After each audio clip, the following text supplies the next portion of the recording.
Hello, welcome to the Hoop Collective podcast. We talk about the NBA, which we're doing on Thursday morning.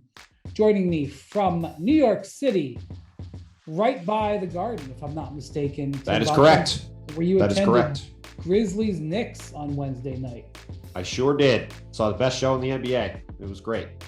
When you say best show, are you talking about Jaren Jackson's lime green winter raincoat thing? I'm talking about everything with the Grizzlies. The Grizzlies are the most fun team to watch on the court. They're the most fun team to listen to off the court, as our guy Ben MacMahon wrote a terrific story about yesterday going into the game. They are awesome on every front.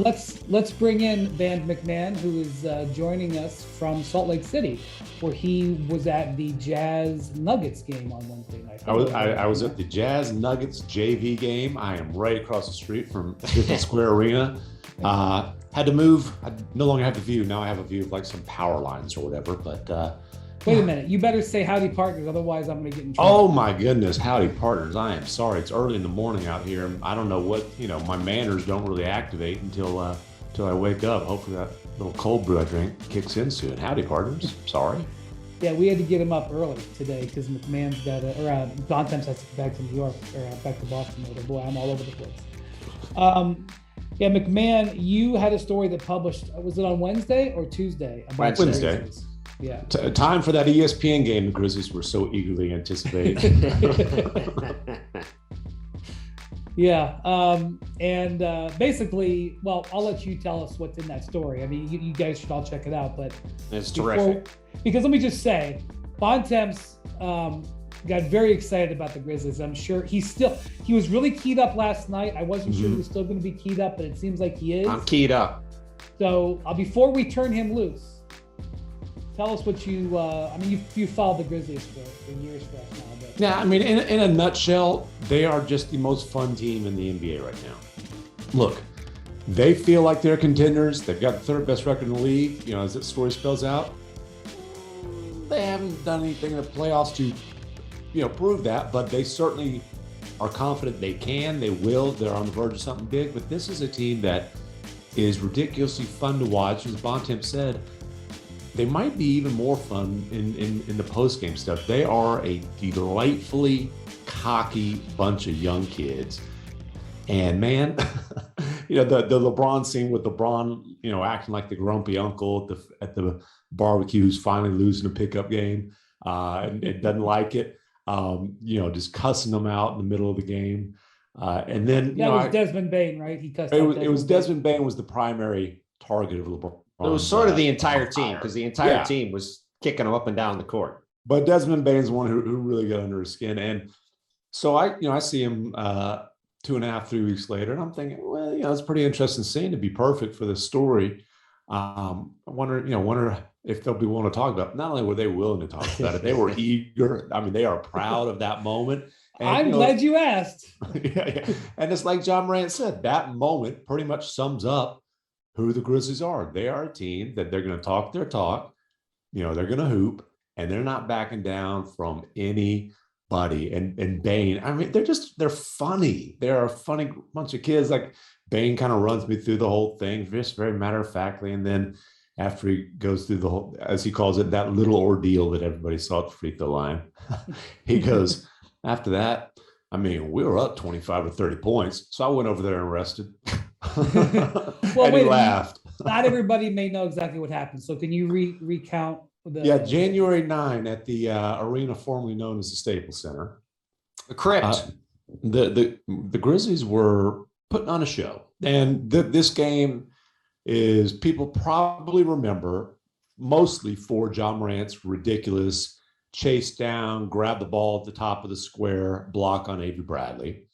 And so, the Grizzlies are leading by double figures, and then they just go on this huge run in the third quarter. And, it's Bane throws a lob to Morant where he has to duck his head to avoid hitting on the rim, which I think we can all relate to. Bane hits and by the way, on that lob, that fast break started with an Avery Bradley pull-up air ball 3 where LeBron slumps his shoulders, and then his transition defense did not get him past the free throw line in the backcourt. There's a whole sizzle reel of those types of possessions for LeBron this Yeah, and then Bane hits another shot, talks some stuff. Another turnover leads to another fast break. LeBron takes his time getting back on this one. Bane's open for a trailer three because of it. LeBron kind of, I'm not gonna say closes from behind, but as the ball went through the net, Bane says, "Them footsteps ain't scaring nobody." LeBron did not. LeBron did not like that. The next possession, he comes down, he turns it over. Zaire Williams, who was playing with Bronny James at Sierra Canyon High School a couple years ago. That is crazy. He scoops it up. They're back in transition. Ja weaves his way through. He gets hacked. Almost still gets an and one. They're all hugging him on the baseline, giggling, laughing. The Grizzlies, it is a grand old time for the Memphis Grizzlies. Bane comes in there, he's hooting, hollering, high-fiving. And LeBron said, he steps to the middle of the paint, gets right in Bane's face. That's the last time. That's him. You can read the story because our producers, there's a lot of bleeps that would be needed. I don't want to put them through that much work. They would have to. This thing wouldn't get out until Saturday with all the bleeps that came from that point on.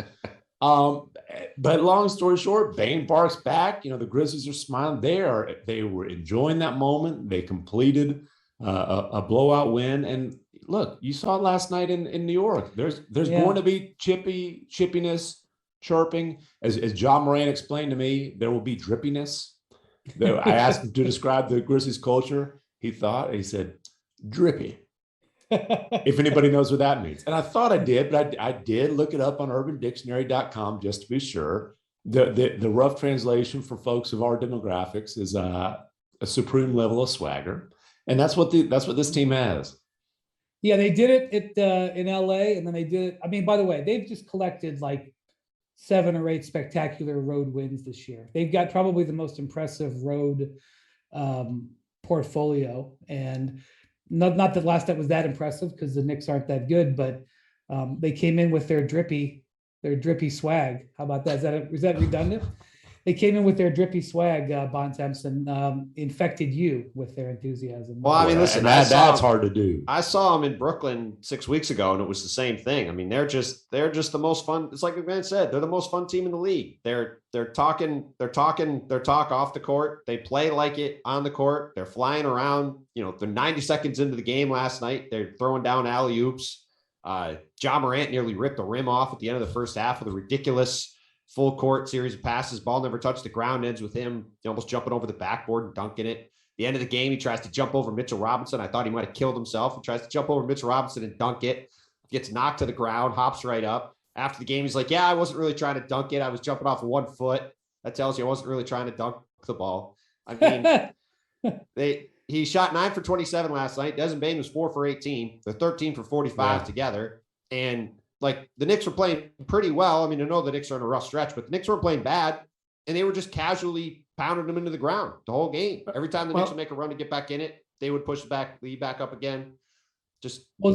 Zaire Williams had a really good game. Obviously, his first game at the Garden, and it was one to remember. He shot the ball really well. Well, and he struggled on Monday. They lost in Philly to the Sixers. Joel Embiid didn't play. Yeah. And Zaire was pretty bad in that game.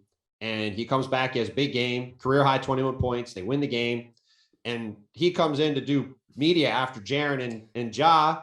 Yeah, he gets a podium. He gets a podium game in his first game at the Garden. Well, he gets a podium game in MSG, but beyond that, like Jaren and Ja, like they move the chairs around for him, they set him down, they ask him. Oh, they were cleaning off his drip. They made a big production of it for sure. But that moment and another one from earlier in the year, John Conchar, who's a backup guard, is a nice player off the bench for Memphis, had like 17 or 18 rebounds in a game, and he gets the walk-off interview in a game in Memphis. The whole team sprints over and is giving him love after the game. Like they're just such a connected group. Mm-hmm. And MacMahon obviously saw that being around them. Like they genuinely enjoy being around each other and playing together. And it's just a refreshing team to be around because like they're just having infinite fun all the time. Yeah. And it's great to see. And it's like an AAU team on a summer tour, and they're just a bunch of kids having fun.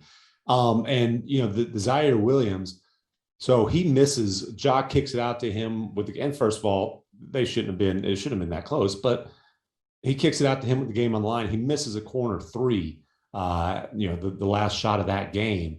And so after that game in Philly, Ja made a point basically saying nobody better be blaming him. I had 9 turnovers. I missed some big time clutch free throws. This one's on me. Da da da. And they were so proud of the way. Again, this is not just a rookie. He is a kid. Like he was Bronny James' teammate 2 years ago. He's a baby.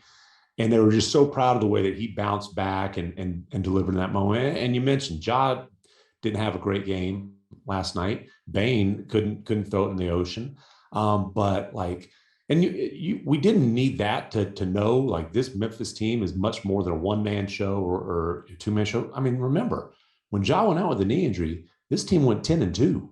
So he is absolutely the best show in basketball, but they're not a one-man show. It's funny though, when you talk about Grizzlies games, like you mentioned the game in Brooklyn, and like you can remember Grizzlies games based on the best Ja highlights. So the game in Brooklyn, you remember him just soaring through the lane, like over a crowd in Duncan. You mentioned if you mentioned them winning in Phoenix, you remember him, beating Mikal Bridges and figuring out a way to contort his body and finish for the game winner in traffic. And they're just an absolute highlight factory. And they are not only very good at creating highlights, but they're great at celebrating them both in the moment and then post-game online. Well, I'll tell you what, and they're also just flat out really good. And the thing that's taken them to another level for me and why I think they got a legit shot to get out of the West this year is the way Jaren Jackson Jr. has evolved as big. Like he's become a legitimate defensive force. Mm-hmm. One of the best defensive bigs in the league now. And having him back there flying around, like Julius Randle kept trying to drive at him yesterday, and it was just getting swallowed up by this guy every time. And, with him playing that way on the back line, with all the depth they have across the board, the pace and the speed they play with, and, Ja is just at another level in terms of being able to get where he wants to go. Look, you look at with Draymond having back issues, we'll see, Phoenix has got some older players. We'll see where Chris Paul's at in May and June. Like, this Memphis team just screams out the 2010-11, 2011-12 Oklahoma City Thunder to me. And it just, they are on a very rapid ascent up. And if you told me they're in the finals this year, at this point, I would not be surprised. Like he wants to predict the MacMahon, but he just can't because they've never won a playoff series. MacMahon's the one who hasn't wanted to be the number one team in the power rankings because they never won a playoff series. You got to win a playoff series with that core before I put you number one in the power. Also, listen, it's ridiculous. I'm going to tell you, I learned the hard way not to doubt Chris Paul because of Asian concerns. Okay, because I was among those who thought he was going this way last year in Houston. And so I'm just talking about the guy got salary dumped. I'm just talking about him not, staying healthy. I mean, look, a Phoenix Memphis series would be amazing. Like that would be fun. An amazing series. Here's the thing about Memphis. They started the season 9-10. Jaren Jackson coming off the knee injury was not good. He was terrible. Since then, 27-8. Yeah, 27-8 since then. And by the way, that run started when Ja got hurt, which is just insane. I know. Yep. So 27-8 since then. They were like the 28th or 29th defensive team 20 games in. Now they're 8th. So I didn't run the numbers, but I'll bet they're a top 3 defense. I'm gonna pull it up right now, buddy, while you're talking. Yeah. So they got the 3rd best record in the league, but you almost grade on a curve after the first 20 games since that part, sort of the last 30 games, whatever it is, last 35 games, they may have been the best team, them and Phoenix. Phoenix just doesn't seem to lose. Phoenix. One of Phoenix's few losses has been Memphis going in there. Yeah, Memphis at going home. in. And by the way, Ja has made 3 or 4. I mean, when you say show me Ja Morant highlights, you think about dunks or the great block. Ja has made 3 or 4 of the most highest difficulty layups I've ever seen this season, like under pressure at the end of games. Makes him look routine. Ja he's obviously incredibly athletic and one of the best dunkers in the league. But like he's up there with Kyrie as far as like the best below the rim, just skill, finesse, contort your body, touch both hands type of finishers too. So Zion is the best paint scorer I've seen since Shaq, with his ability to score in the paint. Obviously, Kyrie is one of the greatest finesse scorers ever. His ability to get the ball up on the rim and on the backboard and crazy stuff to happen and get through traffic. But Ja's level of difficulty, his ability to score through contact and traffic for his size is just. Ja's like a combination of Kyrie and Derrick Rose. Yeah, he is, and he's also got he's got that floater where if he can't get all the way to the rim, he can stop on a dime, go straight up and up and up and up and up and up. And then he's got really nice touch on that floater. And he's a great passer. And it's interesting. Draymond Green went on with our colleague, JJ Redick, on his podcast. And they asked about the smartest players you've played against. And he named the guys you would expect: LeBron, CP3, Rondo. But he said Ja Morant is the guy who is coming into that group. And so you're talking about this guy who's just an unbelievable athlete, who is also extremely skilled, both ball handling, finishing, and all that, and is smart. And like, if you think about their highlights, he's throwing more alley-oops than he's catching. Sure. And a lot of those alley-oops he's throwing are created because of the way, like so many guys who have just ridiculous athleticism and speed, they don't change speeds. He manipulates the defense by changing speeds, by changing, manipulating the angles. He's really, really good, and they've got a bunch of talent around him. And Bontemps, to your point, Jackson is an all defensive candidate without question, because he's swatting everything in sight, and at 6'11", he can get out there and defend guards in the perimeter. And it used to be he would get in foul trouble. That's not a problem anymore.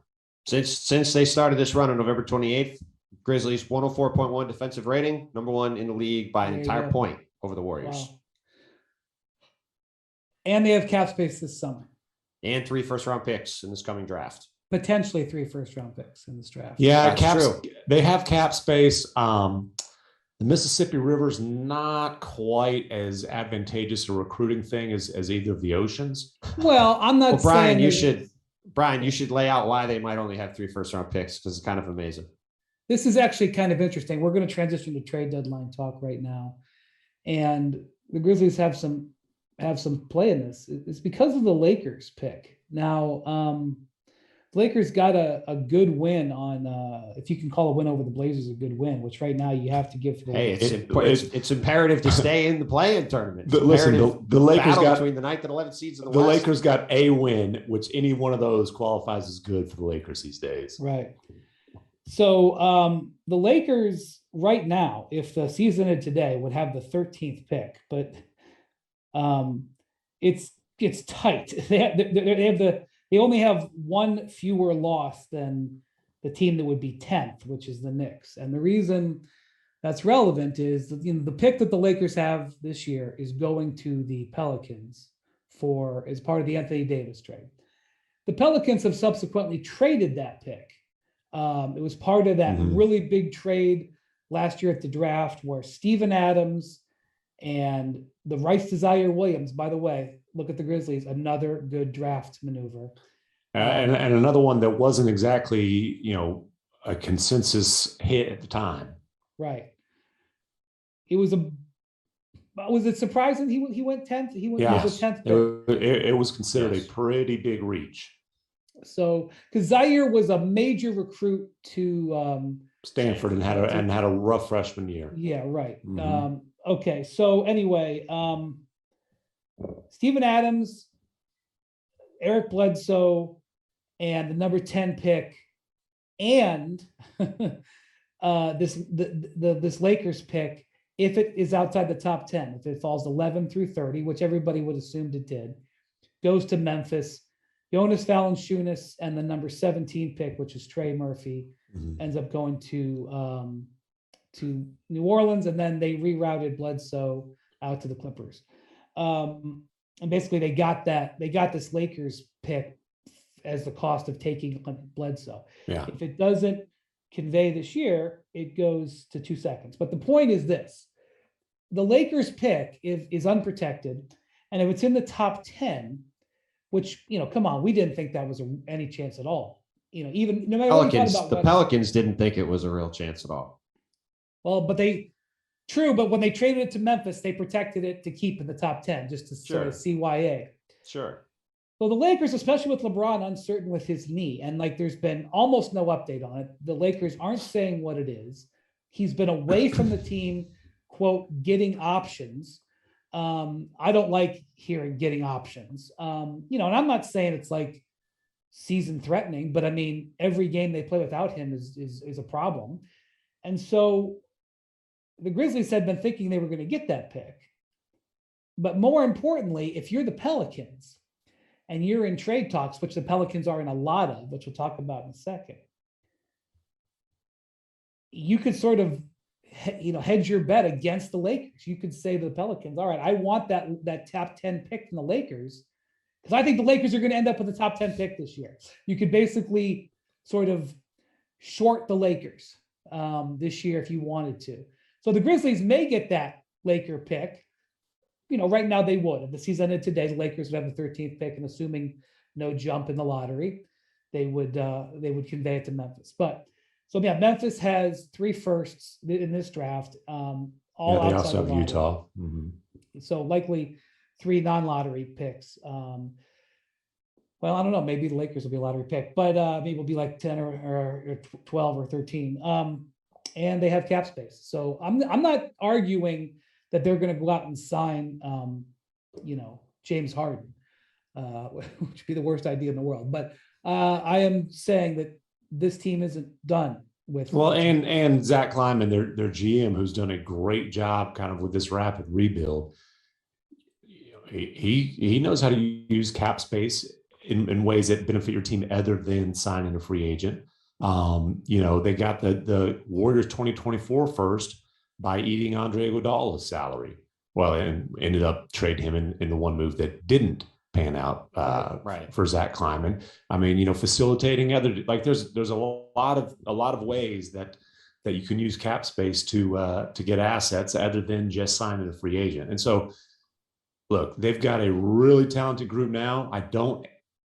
Based on my discussions with folks, I don't anticipate that they'll be aggressive leading into this trade deadline, just because things are going so well, unless it's something. I think only if it's like a grand slam home run. I don't. That's think it. Yeah, right. I would agree with that too. Yeah, obviously they'll listen, but they're certainly not looking to shake anything up unless it's something that they feel like, wow, this really moves us forward. They don't feel any need to fast track something that's already, moving along much, much quicker than anybody anticipated. All right. Yep. So let's talk a little bit about trades. So before we do, I want to go over this week's trivia question. Last week, yes. I forgot to do the trivia, and we had to edit it in after. Did our listeners notice that I edited it in? I did. Stellar work by our host. Yeah. MacMahon. Stellar work. CarMax has taken away his ride for a month. Yeah. And this trivia question is brought to you by CarMax. Shop online and on the lot with home delivery in select markets with CarMax. Okay. How about this one? What NBA starter this season, and I say starter only because I don't want any shenanigans with like some guy who comes off the bench for winning time. What NBA starter has the best winning percentage? What? So what NBA starter, and I'll give you a hint, he's an all-star. Does his team have the best winning percentage when he plays? He's an all-star starter, or he will be. The reserves haven't been announced yet, so I would have to say yes, he's an all-star starter. I would have gone Chris Paul, but that he would not qualify. I would be incorrect. Well, no crap, Bontemps. I realized that. That's why I asked for the clarification. Is this I believe this. Go on. I believe the answer by my guess would. Well, I'm going to guess. I'm going to second guess myself. I'm going to say the answer is Joel Embiid. That is correct. Joel Embiid and the 76ers are 27-11 when he plays. He's played 38 of their 50 games. I don't know if it's enough to qualify for MVP consideration. 27 of it. That gives him the best record as a starter. I think you need to check your numbers, dude. He's so far this season, Embiid has played 38 of his team's 50 games. In those 38 games, the 76ers have a 27. Oh my God, I can't believe I botched this. The Suns are 41-9, bro. I botched it. Badly. I botched it. Terribly. This is what happens. I didn't do this till I didn't. What an unbelievable mess up. You are fired by Carmax. Oh my God. You know what? I don't want this job anymore. I want to. Bontemps, you're now in charge of the Carmax trivia question. I'm going to have to be. I'm like, this can't be right. Unbelievable. 27-11's good, but it ain't all this guy, all this. That's why I second guessed myself. I assumed it couldn't be good enough. By the way, this is just another chance for Brian to whine about his incorrect take from last year. He's just continuing to come back out of all the over and over. Yeah, let me make up a fake trivia question with that incorrect data, so I can just come back and try to make a bad joke. As I'm reading the stat from Stats and Info. Asterisks out of all players that do not play for the Warriors or Suns. Wow, just look at you. Brought to you by CarMax. What player, other than the players for the Suns? It's not even a good trivia question if I take out Suns and Warriors. All right. Let me. That's brought to you by CarMax. Shop online or on the lot with home delivery and select markets. You think CarMax wants to double up on that quality content? My point is, Embiid is really good, even if he misses a few games. Which is a point that no one has argued in a calendar year, and you continue to bring it up. So great. I'm glad we covered it again. Apparently, a lot of people argue it. I can't believe I botched that. That's so embarrassing. You've watched this entire argument for a year. I have not. I feel good. I feel as the days go by, I feel better and better about it. I mean, you clearly feel good about it. You continue to reference it. So okay. Do you want another trivia question? No, there's no coming back from that. It's just to move along. We're gonna roll with that. All right. Yes, of course we are. What else are we gonna do? I have a new trivia question. I have a new one. On Wednesday night, Joel Embiid had his 18th straight game with 25 points, tying LeBron for the longest streak this season. The only other 7-footers in NBA history to record 18 consecutive 25-point games are Wilt and Shaq. Wilt is correct. Shaq is not on this list. Shaq I'm sure I didn't. David Robinson. Wrong. Good guess, but no. Was this guy was known for scoring some points. Is Akeem counted as a 7-footer because he wasn't Kareem? In reality? Oh, Kareem. Kareem Abdul-Jabbar. That's Jackson and NBA Stats and Info sent it to us. Will the editors edit out my mistake? Absolutely not. No. If they do, we're protesting. That trivia question is brought to you by CarMax. The world will know. The world will know if it's edited out. The let's pump up the process trivia question of the week. Anyway, he doesn't have to pump him up because he's doing it on his own. Just named Eastern Conference Player of the Month. I don't know. They had to sit him down to beat the Grizzlies. Jokic, Western Conference. Then played him to lose to the Wizards. Man, I tell you what, Jokic has a little toe and back-to-back, 6 games, 9 nights. He rested last night. I wanted it. Come on, man. You get a chance to see Jokic play live, and Michael Malone, he robbed me of that. I was upset. Yeah, that was he'd been banged up. The Jazz were not upset because they needed that win. They sure did. Yeah. So we'll talk about the Jazz here in a minute. First off, I want to talk about the Pelicans. Not that I think that the Pelicans are like the super most interesting team, but a couple of things. Number one, we are, by my count, almost 2 weeks late on our alleged next update on Zion Williamson. He left the team and went to Portland. We were told he'll be back. He'll get his next round of tests in 2 to 3 weeks, and we'll have an update. 2 to 3 weeks has passed. 4 weeks has passed. We have no update on Zion Williamson. That's what I'm going to say there. So Wendy, updates on Zion, it's like scheduled start times for our podcast and you. It's like there's a time when they say it's going to happen, and then there's a time when you actually show up. I was a couple minutes late to this. Probably trying to get the damn trivia question that he botched. I was yeah, of course, just great, just professional work, just super professional work. That is our Hoop Collective leader. I was preparing for our Hoop Collective short on YouTube, which is going to be on the greatest trade deadline moves of the last 20 years. I was doing all of that research, and I go, "Oh my God, I forgot about our trivia question." And so then he did no research and botched it. There we go. I did half bleep research, which was how will NBA? This is a lesson to our young listeners that don't do half bleep work, and then you get these kind of results. Bontemps, I'm farming it out to you, the trivia question. I'm delegating. There you go. Well, sure. He's farming out to you because he doesn't trust me to do any homework either. I'll make sure we don't have failed trivia questions starting next week. All right. The Pelicans, from the folks I'm talking to, even though Zion is unsure and like there's eerie quiet here, because they like to give Zion updates like every 10 minutes that he's out. And they're pretty active looking to buy, even though they're outside the top 10 right now. And look, maybe they won't be able to buy. Maybe they won't find a deal, but it won't be for lack of trying, because from what I understand, they've got this whole portfolio of draft picks, including the top 10 protected Lakers pick. Like if they could trade it and a team could take it, and if it's in the top 10, they get it. And if it's outside the top 10, it still goes to Memphis, but they could trade that part of the pick. And a whole bunch of other picks that they've gotten, both from the Bucks and the Lakers. And those Drew Holiday and Anthony Davis deals, plus their own picks, which I wouldn't trade if I were them. But and they've made Josh Hart available in some of these trades. That part makes sense, right? They have the expiring contract of Tomas Satoransky. Not that would be an asset, but if you need money to balance the deal. Mm-hmm.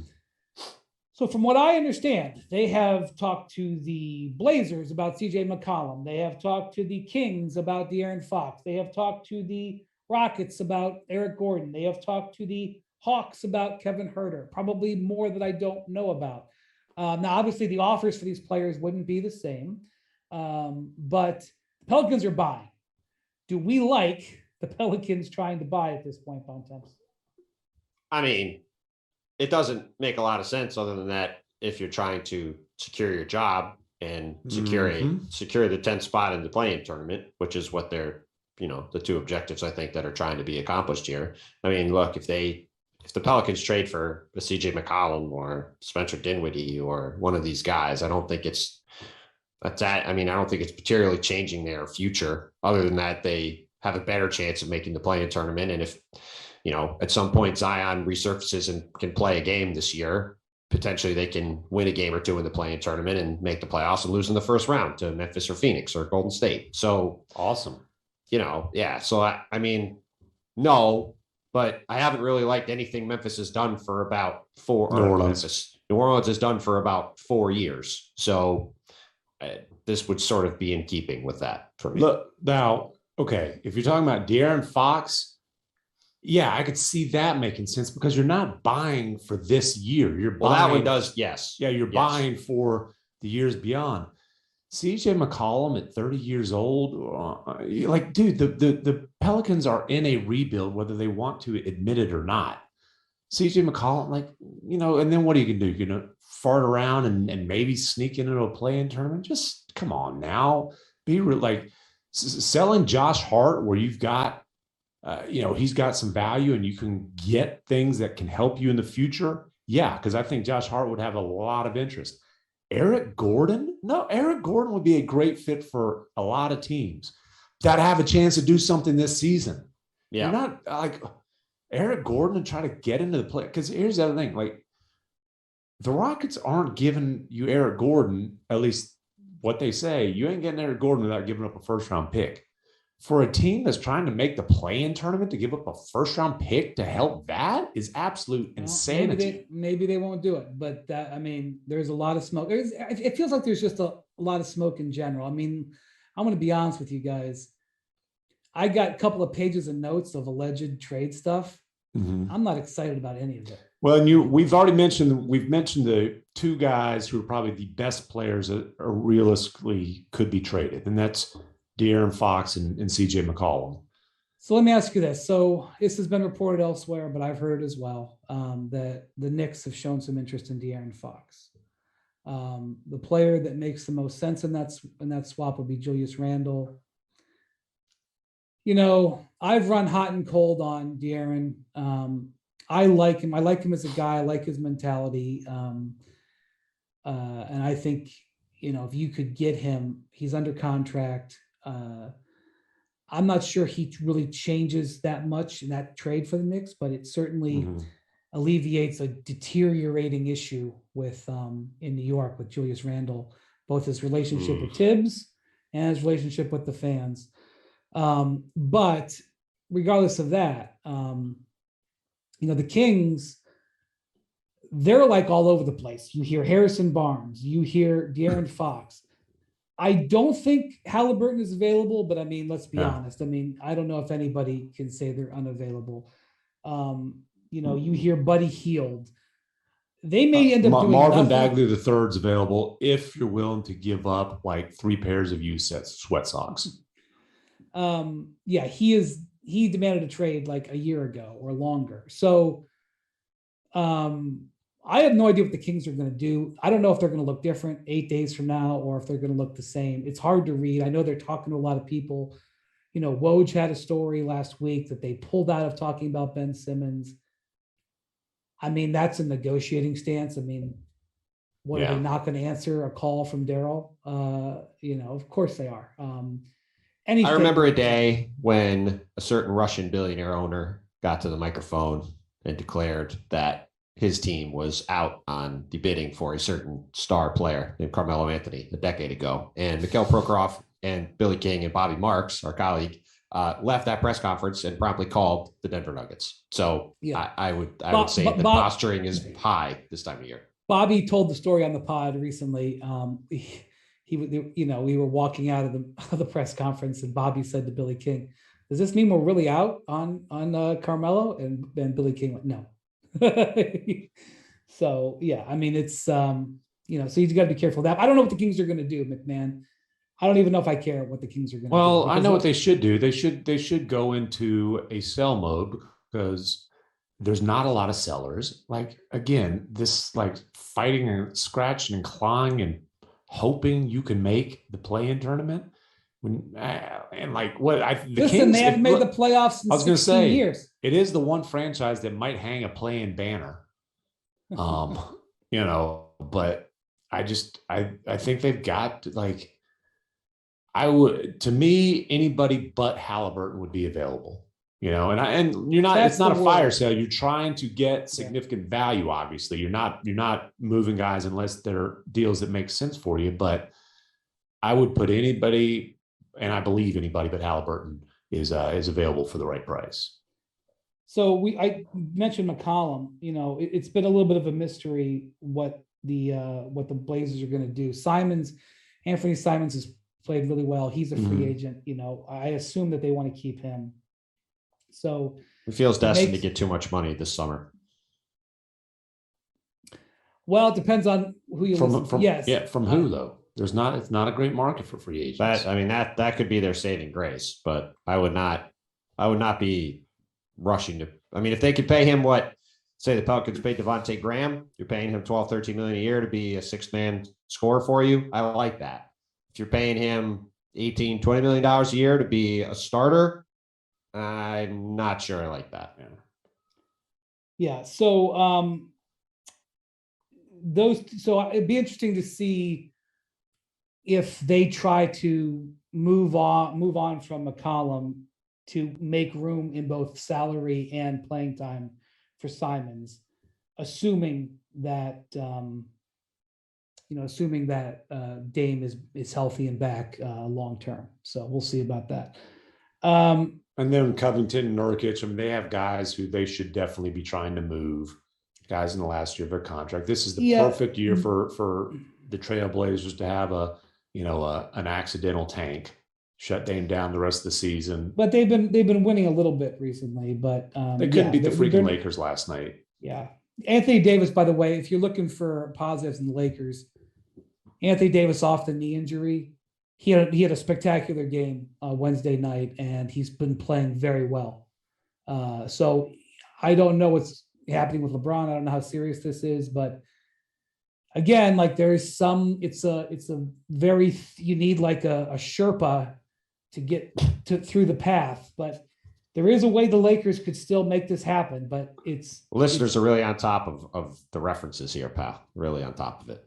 Listen, if you're looking for positives for the Kings, Tenzing Norgay, the Kings beat the Nets last night, and Coolio taunted Steve Nash before his press conference. Coolio, the halftime performer, taunted Steve Nash, said the home team is 10-0 when Coolio performs at halftime. And this road trip, the Nets have lost all three on the road trip, 6 in a row total. It has not been a fantastic voyage for the Brooklyn Nets. Oh my God, I am tempted. Come along and ride with me, Wendy. Come along and ride, baby. I mean, first off, our colleague Nick Friedel, I've been with Coolio's main income source, I think nowadays, is playing halftimes of NBA games. He plays Fantastic Voyage, Gangster's Paradise, and like 1 or 2 other songs. As a guy who went to high school in the 90s, I love it. Friedel like rocks out. You should see him. Guess what I get to see tonight in Salt Lake City? Coolio. No, the next best thing. Friedel. Friedel. Jolly old St. Nick. Coming to Salt Lake City, baby. The laugh track makes its rounds. He's with the team that's just laughing all over the place. Things are so happy. James Harden ain't laughing. There ain't. You know what? You know who else is going to be laughing? Whoever pays James Harden $150 or $200 million this summer. Ooh. Ain't gonna be laughing at all. They're going to win the press conference. All right. Speaking of the Jazz. Yeah, and lose the chance to win championships. So Donovan Mitchell has been out a couple of weeks now with a concussion. It's worrisome. I think that the word is that he's going to be okay. They're not worried about lingering effects, but he's taken some time to get back. Gobert has been out as well. But more importantly than that is Gobert and Mitchell have been at each other's. I don't know if I say at each other's throats. It's back to being passive aggressively awkward. Yeah, and it's like the most underplayed story in the league right now, I think, because the Jazz are struggling a lot. This team had big expectations. And they're getting passed by, quite frankly. They're not on the level that they were a year ago. Donovan and Gobert, even though they're both under long-term contract, are under each other's skin. There's all kinds of subtweeting and passive-aggressive stuff going on. They were the number 3 defensive team in the league last year. This year, they're 14th. That's not getting it done. Gobert has been pretty clear that he is blaming Donovan for that.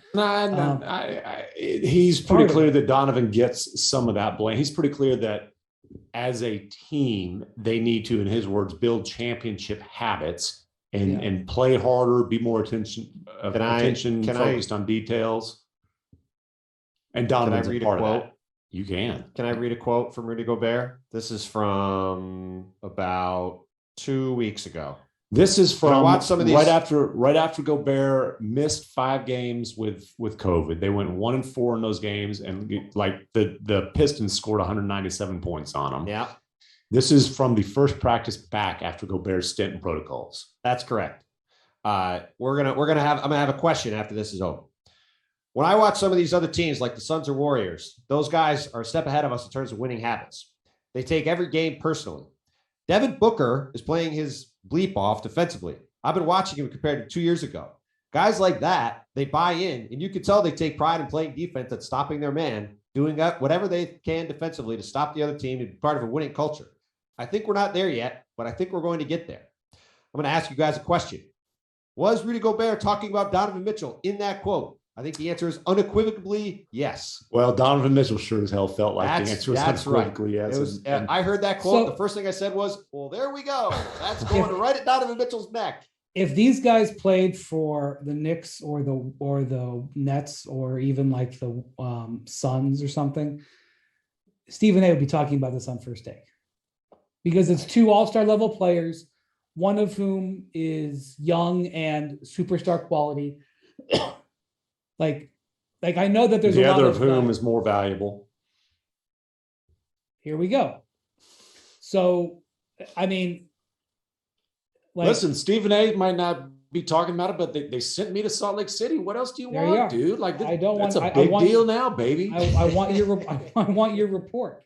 There's a lot of downsides that being in a small market like Salt Lake City, but one upside is when you have drama, it doesn't go national. Well, there's some drama here, and the Jazz number one trade asset, Joe Ingles, unfortunately just had a devastating knee injury. Yeah. I don't know where it's going to leave his career, quite frankly. He was already not having a very good year. Well, his trade value was low. I can tell you this, and I believe I'll have a story on it soon, but Joe Ingles retiring ain't happening, I was told in very direct, profane manner. He will be back. Okay, well, good. As somebody who's a fan of Joe Ingles, the guy, and has long been a fan of Joe Ingles, the player, I'm happy to hear that. Yeah, but you know what? Unfortunately, you can't trade him for value right now. Probably, although he's an expiring contract, and that's right. You can trade him. Obviously, he's not going anywhere, but maybe you can do something with the team that's looking to get off salary next season. The Jazz can trade a future pick. We will see. So, having said that, the Jazz have already traded 2 first-round picks. One for Mike Conley, and what was the other one for? It was to get off of Derek Favors. Oh boy. To save some money off of a very large tax bill. Right. So that's 2 first-round picks. They're out. They only own 2. You can only trade picks 7 years in advance. Obviously, they own their 2029 second-round pick, but you could only trade picks 7 years in advance, and they've traded 5 of those available second rounders. So they're out 2 firsts because of the not that you're going to trade second rounders and like solve everything, but the Jazz are going the wrong direction. They have a chemistry problem with their stars. They have a systematic problem with their defense. They have a lack of assets. They're sitting there watching the Suns and Warriors kick everyone's tail, and the Grizzlies zoom by them. Memphis is flown by them. It's I don't want to make too much of this, but I'm starting to feel a little bit warm on the seat in Utah. Well, situation. So they've lost 11-14 now after they beat the Jazz JV, beat the Nuggets JV last night. And in that stretch, Donovan has missed 8 games. Rudy has missed, I believe, a total of 9. So, obviously those two have their own little issues or whatever, but typically, like when they get those guys in the locker room on the floor together, all that stuff is manageable. I think at this point, it still falls in the manageable category. I don't have the numbers in front of me, but when they have their starters available, like the Jazz still have a very good record, but nobody here is going to tell you that the Jazz have been good enough this year, even when they have all their guys. Like they recognize, and part of it is like this thing where the Jazz can't prove anything positive until the second round of the playoffs, because like, hey, they had the best record in the league last year and got bounced. They're in the spot that Milwaukee was in last year. Yeah. And so, but cruise control until the playoffs, good luck, dude. You're going to end up starting out on the road, and you ain't going to get to the second round if you think you're just flipping a switch once the playoffs start. So there's a little bit of that. I mean, there's a lot of kind of,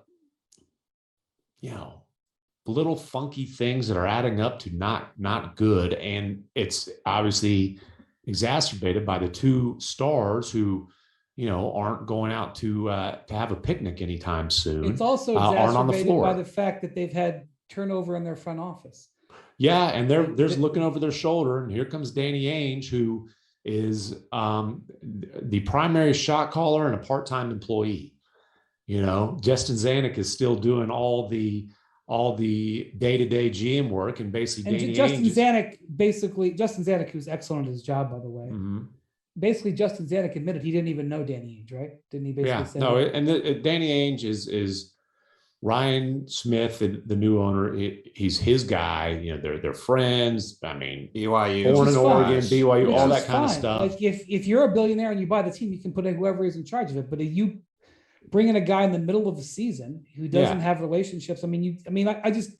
And Zanuck reports to Ainge, and you know, Ainge and Ryan Smith make the decisions. And then you've got Dwayne Wade, like he has some sort of role, and he's like mentoring Donovan Mitchell, but like he's and then you have Donovan Mitchell, who, you know, when you talk about Jazz front off decisions, how much sway does he have? Significant. Well, he's very close with Dwayne Wade, but like Dwayne's like sometimes he's there and sometimes he's not. I don't know what his role is. Well, and the other thing is, you know, when you talk about the Jazz's culture, part of the culture here, and we've talked about this before, and, you know, people in Salt Lake City didn't like it, but part of the culture of this franchise right now is to kiss Donovan Mitchell's butt at every turn. Well, that's not what Rudy Gobert is doing. Well, yeah. And I think part of that was the frustration of, hey, you know what? Somebody's got to be direct and honest. Now, well, Donovan had the debate internally is okay, Rudy, you can be direct and honest and not do it in front of microphones. Fair. All right. So the Jazz are, I don't know what they can do. They've been attached to Robert Covington. I don't know if trading for Robert Covington. I would say, based on some discussions I've had, that Robert Covington is not a guy they view as a solution to their problems. All right. Yeah. Well, They got a lot of them. I mean, to MacMahon's point, I looked it up while he was talking. Their starting lineup is plus 13 per 100 possessions over 480 minutes. Yeah. So if you're the Jazz, you hang your hat on that and say, when we have our guys, like they did the first couple months of the season, they looked as good as anybody in the league. But again, like right now, if you look at it, let's say Denver gets their guys back. Like, say they get Jamal Murray back. Like, you play Denver in the first round, like I'm not sure how that series is going to go for you. I mean, you played Dallas and Luka's cooking. That's dangerous. You played Memphis. I mean, let me tell you, you know, Morant averaged 30 a game in that series last year. The series only lasted 5 games, but poor perimeter defense in Ja Morant is problematic. Yeah, it's all right. It's nervy times for the Jazz. Let's talk about your Dallas Mavericks, who had a rough loss Wednesday night to the Thunder. Was that game in Dallas? They have managed, after playing so well for a while, they have managed in their last 2 games to lose to the Orlando Magic and the Oklahoma City Thunder. When you lose consecutive games to tanking teams, that's tough. Lou Dort was a 30-point game, and that also Trey Mann had 14 straight points in overtime. Lou Dort. Luka had a 40-point, 6-rebound, 10 assist performance and took the blame for the loss. And he was 100% right, because as he said himself, it was his worst defensive performance of the season. And if you go back and look at some of his work early in the season, that is a strong statement. Well, Josh Giddey caught him not paying attention on the game-tying inbounds pass 7 seconds ago and fired a pass for a layup to Kenrich Williams. I mean, I think we've seen a lot of teams losing games like that the last week or so. And I think everybody, especially with how crazy the season has been with COVID and stuff, I think everybody sees this All-Star break coming and is like, everybody's sort of struggling to the All-Star break right now. Okay. So anyway, Trey Mann, who's who was their other first-round pick other than Giddey. Yeah. He had 29. Trey Mann, who's one of 4 keepers, for sure, keepers on that Thunder roster. Remember, the Thunder could have had like picks. If everything worked out perfect, they could have had picks 1 and 5. They ended up with picks like 6 and 17. Yep. And Giddey and Mann were their 2 guys, and they both played really well. Anyway, so the Mavericks, I hear their names out there attached to some things, MacMahon. Nothing that sort of bigger things, but like nothing that I think is like super duper like exciting and actionable. What I think the real question is, and I know you've talked about this before, but I'm just checking in with you here. Dorian Finney-Smith and Jalen Brunson are unrestricted free agents. Certainly the Mavericks can pay them both. The question is, will they pay them both? And if that decision is squishy, will they trade one of them? And that is, a lot of the trade rumors have been attached to to Brunson and to Dorian Finney-Smith. Yeah. And I hear all kinds of different things. I hear them talking to the Kings about stuff. I hear rumors of them talking to the Celtics about Marcus Smart. I hear rumors of them talking. I've heard that. I hear them talking to the Hawks about John Collins.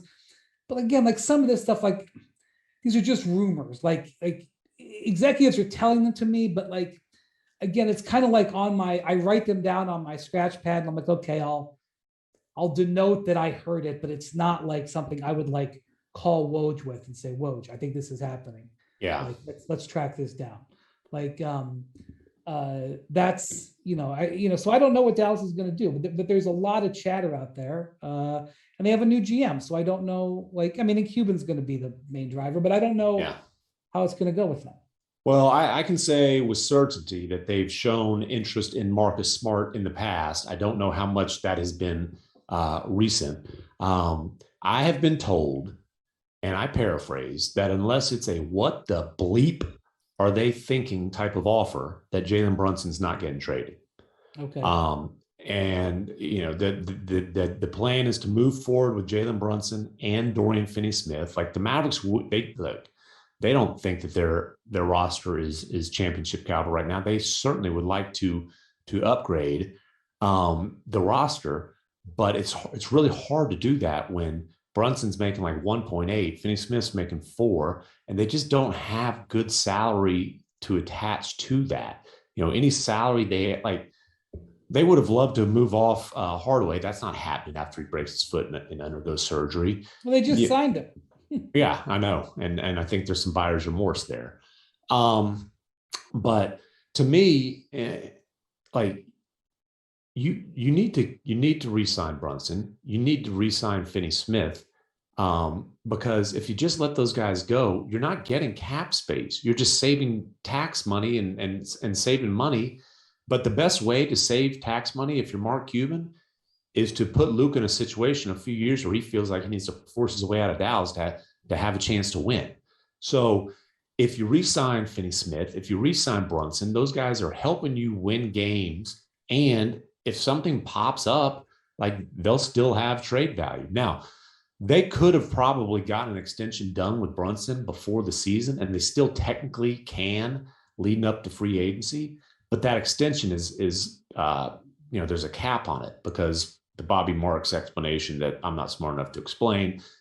Long story short, with him coming off it behooves him to have a fresh, brand new deal, not extend his current one. Long story short. They can offer 4 years and like 55. Jalen Brunson's looking to get paid more. There's been a lot of speculation, whispers around like, well, Brunson might want his own team. In other words, Brunson might want to be a full-time starting point guard instead of playing off of Luka.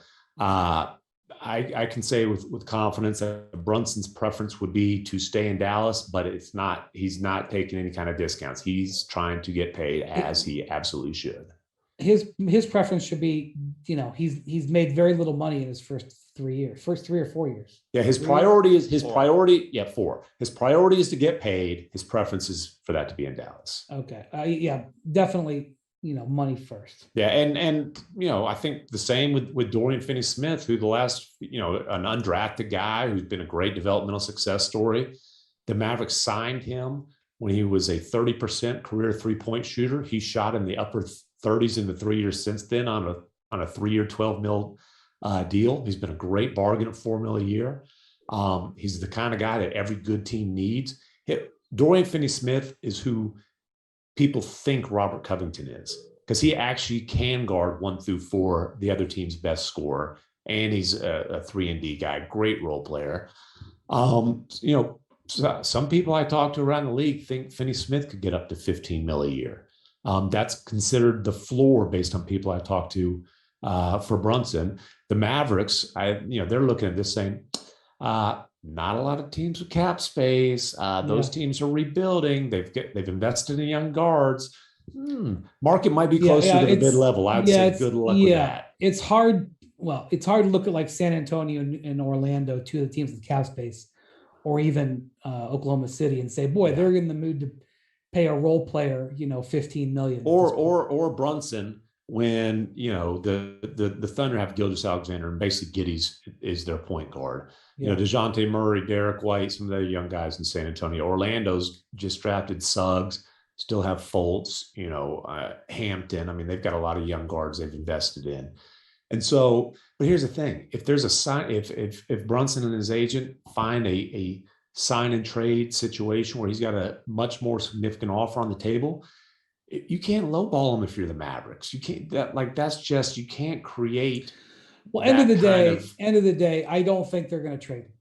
Right. I agree with that. I don't think the Mavericks do anything that is going to be a needle mover before the deadline. I'm not saying they won't, they're going to try. I look at their lack of assets. Yeah, they're just limited. I think it's tough. Yeah. Bontemps, I know everybody's like, well, Ben Simmons this and Ben Simmons that. I'm just not I'm having these conversations to get a feel, and who knows what percentage I'm hearing, but I'm not excited about any of this, to be honest with you. Do you think James Harden will buy that house that Ben Simmons is trying to sell? Maybe.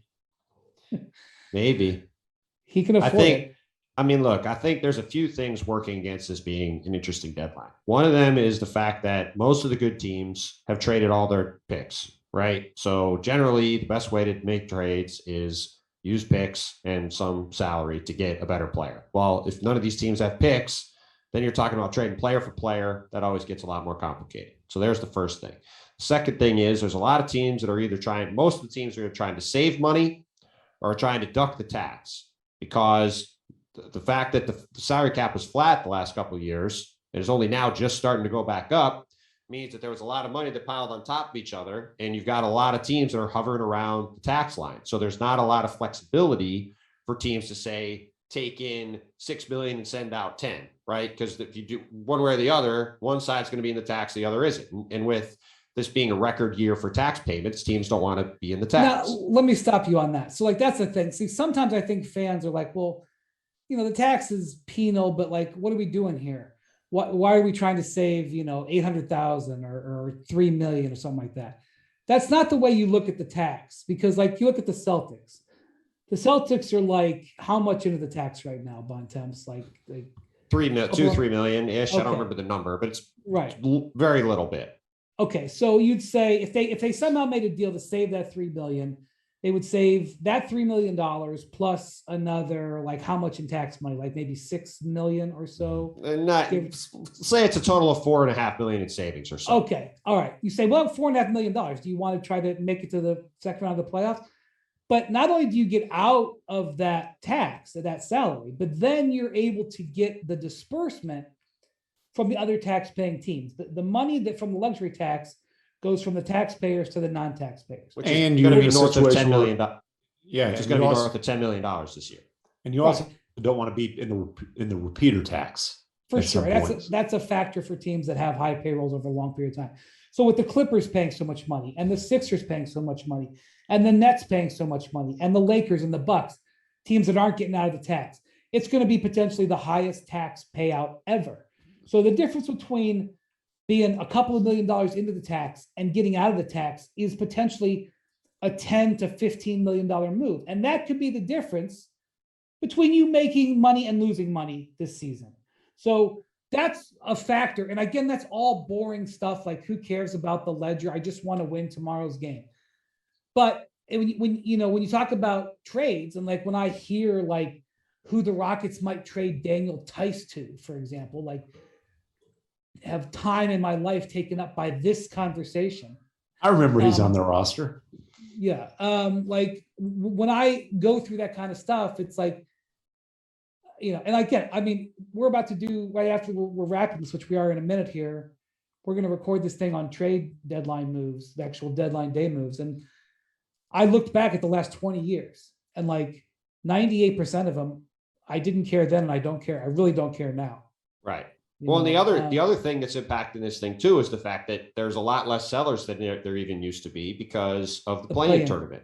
And people might look at it and go, oh, why are teams trying to get in the play-in tournament? Well, again, to go back to the beginning of our conversation about this stuff, look at a team like the New Orleans Pelicans, people like to stay employed. And if you make the play-in tournament, maybe make the playoffs, maybe stay employed. And so it's easy to say from the outside, oh yeah, trade these guys away, just tank, blow it up, try to get draft picks. Well, if you tank and blow up and try to get draft picks, that gets people fired. Well, you know who Sam Presti really thinks should be a seller? He thinks the Clippers should be sellers this year. Listen. Hey, Steve Ballmer, I know you've got hundreds of billions of dollars. If you don't want to pay that tax, man, I don't know about that much, but maybe Sam Presti will get lucky and get the first and second picks in this year's draft with the Clippers pick. You should have a fire sale. You should have a fire sale there with the Clippers. There are some things happening with the Clippers that you hear rumors of out there where you're like, what are they doing? Like some of the stuff that I hear, I'm not going to say it right now, but like you hear like some of the. If it happens, he'll tell you he knew it though. He will. He'll be all over it. just like my the CarMax trivia question. He'll have it just on lock. Yeah. But like you're starting to wonder, like, what are the Clippers doing? Because the Clippers are having some conversations, looking to do some things. So I'm like, I don't get it. There must be something else going on. So I don't know. We'll see what that is. All right. Thank you, Bontemps. Thank you. We'll talk to you after the trade deadline next week. That's right. This will all be over. Hooray! Thank God. God knows how loopy I'll be at that point. Oh my God, I cannot wait for the trivia question next week. Bontemps is in charge. I'm taking off. It will be an accurate trivia question, like the promised listeners. Oh my God, that was such a terrible botch. Oh my God, my credibility is so damaged. Thank you to Bontemps. Thank you to MacMahon. Thank you to Jackson, who I'm sure is going to edit out that mistake. Have a good weekend. We'll talk. He's a good man. He will not do that. Thanks for watching ESPN on YouTube. For live streaming, sports, and premium content, subscribe to ESPN+.